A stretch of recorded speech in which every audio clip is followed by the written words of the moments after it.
En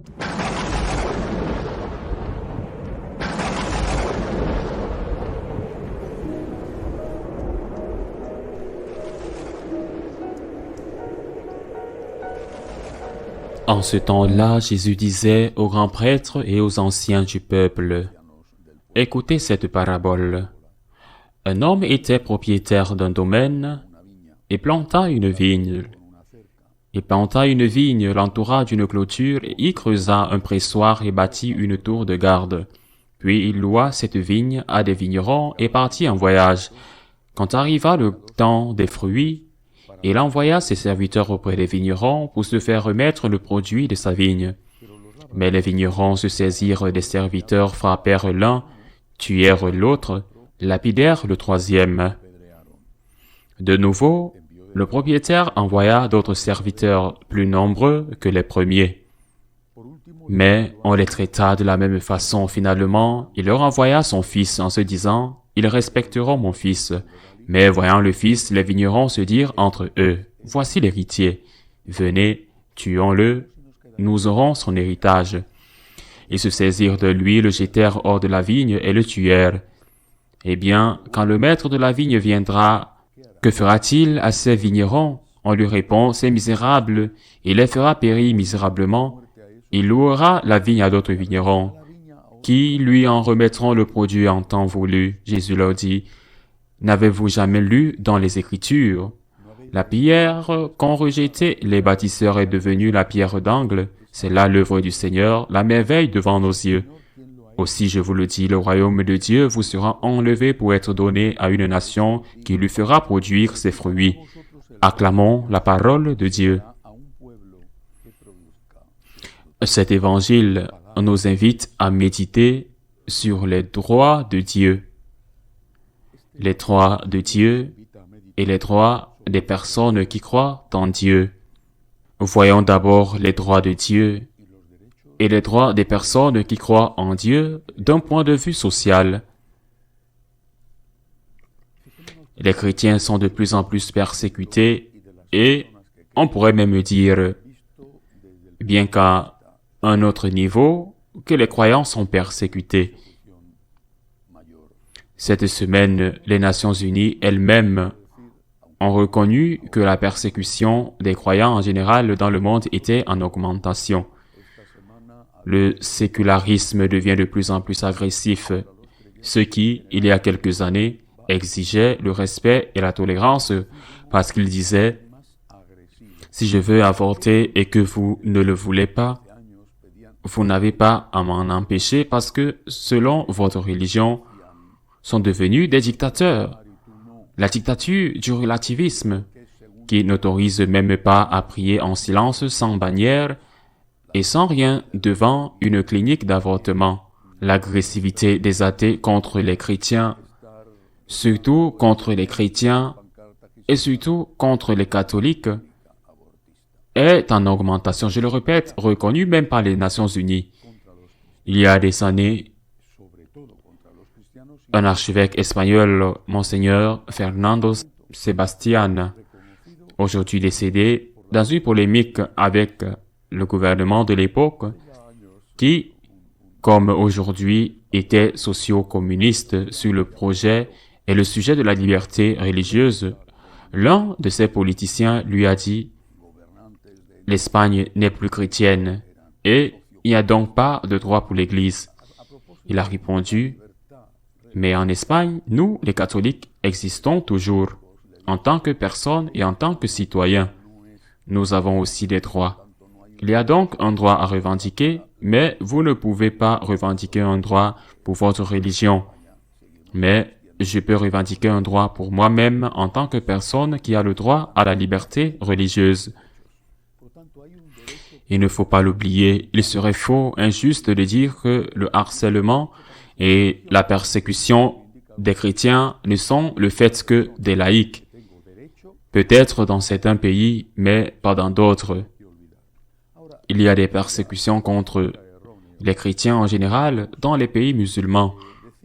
Et je dis même dans les pays où il y a des églises et où les gens peuvent aller.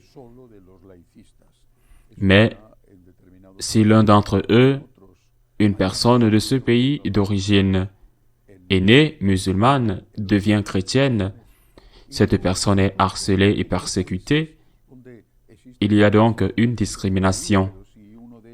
Mais si nous allons en Inde, nous constatons que les hindous, bien sûr, extrémistes, mais nombreux, et que le parti au pouvoir les soutient parfois, persécute et harcèle les chrétiens et les musulmans. Et si nous nous rendons dans un pays à majorité bouddhiste, nous voyons des bouddhistes harceler des hindous et des chrétiens. Je pense que nous avons un problème mondial qui consiste à ne pas respecter la liberté religieuse, ce qui fait partie du respect des droits de Dieu, par le biais du respect des personnes qui croient en Dieu, qu'il s'agisse de chrétiens, de bouddhistes, de musulmans, d'animistes ou même de cet autre type de foi qu'est la foi des athées, qui croient en quelque chose de négatif, qui croient en l'existence d'un non-Dieu. S'il n'y a pas de respect pour l'autre, d'avoir ses croyances, tant que ces croyances, bien sûr, ne sont pas des croyances qui nuisent au bien commun, par exemple une secte, il y en a en Inde, une secte qui croit que pour plaire à leur Dieu, ils doivent tuer des gens. Eh bien, vous voyez, c'est en dehors des limites de ce qui est permis pour le bien commun. Respect de la liberté religieuse, respect des droits de Dieu, par le respect des droits de ceux qui croient en Dieu. Mais tournons-nous maintenant vers l'intérieur, vers les croyants, vers le respect que les croyants, en l'occurrence les catholiques, doivent accorder à Dieu et aux choses de Dieu. Je pense que dans l'islam, il y a, c'est mon opinion, bien sûr, beaucoup de choses négatives. Mais il y a aussi des choses positives, par exemple le respect qu'ils ont pour Dieu. Ce respect de Dieu qu'ont de nombreux musulmans, j'aimerais le voir chez les nombreux catholiques.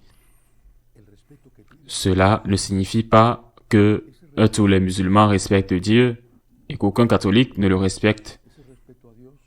C'est absurde. Il y a beaucoup de catholiques qui respectent Dieu et qui accordent à Dieu la première place dans leur vie. Mais le respect de Dieu par les musulmans est admirable. J'oserais même dire que le respect de Dieu de beaucoup de gens qui sont dans les sectes pseudo-chrétiennes, avec toutes les choses négatives qui sont très présentes dans ces sectes, est également admirable. Qu'est-ce qui nous arrive à nous catholiques? Pourquoi n'avons-nous pas Dieu à la place où il a le droit d'être, à la première place dans notre vie? Lorsque vous comparez une personne qui, peut-être parce qu'elle s'est convertie, fait partie d'une secte avec une personne qui est un catholique moyen, je ne veux pas dire un catholique fervent, lorsque vous les comparez, vous vous dites, qu'est-ce qui ne va pas chez les catholiques? Qu'est-ce qui ne va pas chez ce catholique? Pourquoi est-il si tiède? Vous pouvez le voir dans tout, dans sa participation à des événements religieux, dans la collecte, même dans sa défense de certaines valeurs et de certains principes, tels que la lutte contre l'avortement. Dans les pays comme le Brésil, par exemple, je parle en termes généraux, les catholiques sont pro-vie, bien sûr, et beaucoup le sont avec ferveur et intensité, mais la grande bataille a récemment été menée par les protestants. Et il y a aussi des protestants qui ne le sont pas, bien sûr. Et c'est le cas dans d'autres parties de l'Amérique. Qu'est-ce qui nous arrive à nous catholiques? Je ne sais pas si c'est lié à une relation avec Dieu. Je ne dis pas fausse, mais incomplète. Pendant des années, il y a eu une catéchèse qui aujourd'hui a été reprise par ceux qui ont commencé à être mal éduqués quand ils étaient enfants et qui sont aujourd'hui des adultes et même des personnes âgées. Et On disait continuellement, Jésus est ton ami. Jésus est ton ami. Ce qui est vrai, mon ami, et les enfants chantaient à la messe qu'ils allaient voir leur ami Jésus. Jésus est leur ami. Non, ce n'est pas une hérésie. Ce n'est pas une hérésie. Jésus est votre ami et on a insisté sur le fait que Dieu vous aime. Ce qui est vrai. Et on a insisté sur le fait que Dieu est miséricordieux, ce qui est vrai. Que notre ami est miséricordieux, qu'il nous aime, tout cela est vrai. Mais parfois, il y a pire mensonge qu'une demi-vérité. C'est vrai que Jésus est mon ami, qu'il est miséricordieux, qu'il m'aime. C'est vrai. Mais nous avons oublié quelque chose que les musulmans n'ont pas oublié, que les juifs n'ont pas oublié, et que les membres des sectes n'ont pas oublié non plus. Jésus est mon Seigneur. Dieu est mon Seigneur. La valeur de son amitié et de sa miséricorde, la valeur de son amour pour moi vient du fait qu'il est mon Seigneur, mon Dieu, le Tout-Puissant, le juste juge, le Créateur de l'univers. Il s'est fait homme pour moi. Il s'est fait mon ami. Il s'est abaissé, comme le dit saint Paul, à la condition d'esclave. Étant Dieu, il s'est fait homme et s'est abaissé à la condition d'esclave. C'est là que réside le mérite. Le grand se fait petit par amour. Si nous oublions que Dieu est le Seigneur, le Créateur, le Tout-Puissant, si nous oublions cela, nous transformons Dieu en la deuxième personne de la Sainte Trinité.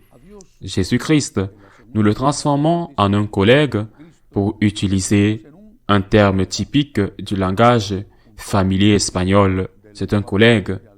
C'est un de plus. Jésus n'est pas un de plus. Il n'est pas.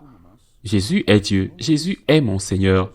Je lui dois le respect, la révérence, l'honneur, l'obéissance et bien sûr l'amour. Mais Jésus est Dieu. Mais Jésus est Dieu. Combien de temps avons-nous passé sans qu'on nous dise cette vérité, qui sous-entend tout le reste? Bien sûr, il est miséricordieux. Bien sûr, il est celui qui me sauve, qui me pardonne, qui est toujours à mes côtés. Mais la vérité, la grandeur, c'est qu'étant Dieu, il s'est fait homme. Il s'est fait l'un parmi d'autres. Étant le Tout-Puissant et le Créateur, il s'est fait esclave. Si je contemple l'Eucharistie, et c'est une méditation que je fais avec une certaine fréquence, quand je contemple l'Eucharistie, quand je prie devant le tabernacle chaque jour, que vois-je? À l'intérieur du tabernacle, il y a le Seigneur. Que vois-je? La fragilité, la faiblesse, un fragment de pain que n'importe quel homme sans cœur, rempli de haine ou fou, peut ouvrir, renverser, déchirer, comme ils ont déchiré le corps de ce Christ crucifié sur le Golgotha. Je vois la fragilité, je vois la faiblesse, mais cette fragilité et cette faiblesse, à qui appartiennent-elles et pourquoi? Elles appartiennent au Tout-Puissant. Quand je regarde le ciel, c'est un très beau psaume, l'œuvre de tes mains. Que vois-je? La puissance de Dieu, la grandeur de Dieu. Et puis je détourne mon regard de la puissance de Dieu par ses œuvres, qui se manifestent par ses œuvres, vers la faiblesse de Dieu dans un morceau de pain dans le tabernacle. Mais si je ne reconnais pas que c'est la même chose, je n'apprécie pas la faiblesse de Dieu. Le Tout-Puissant s'est fait petit, l'homme est encore plus petit, l'Eucharistie. Mais il est tout-puissant.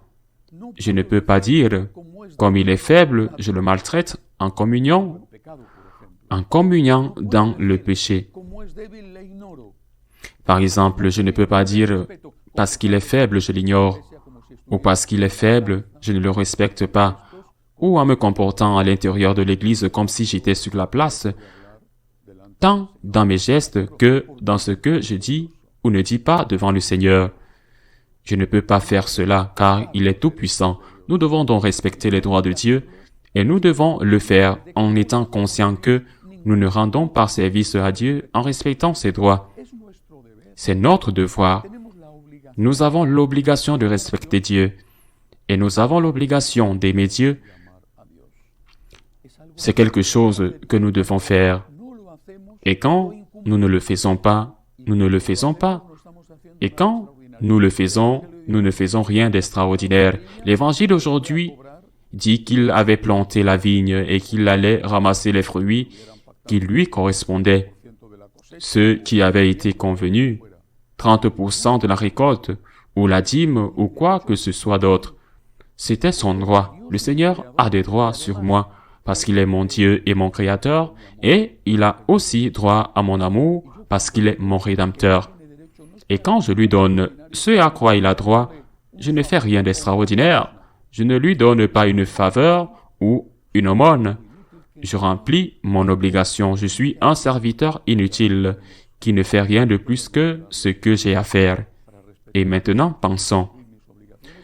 Que dois-je donner à Dieu pour respecter ses droits et remplir mes obligations sans que cela signifie que je pense que je suis grand? Mais c'est certainement mon obligation. Qu'est-ce que je dois lui donner? La prière, la présence devant le Seigneur dans le tabernacle, l'observation des commandements comme il l'a demandé en l'imitant. Faire l'aumône à l'Église, aux pauvres.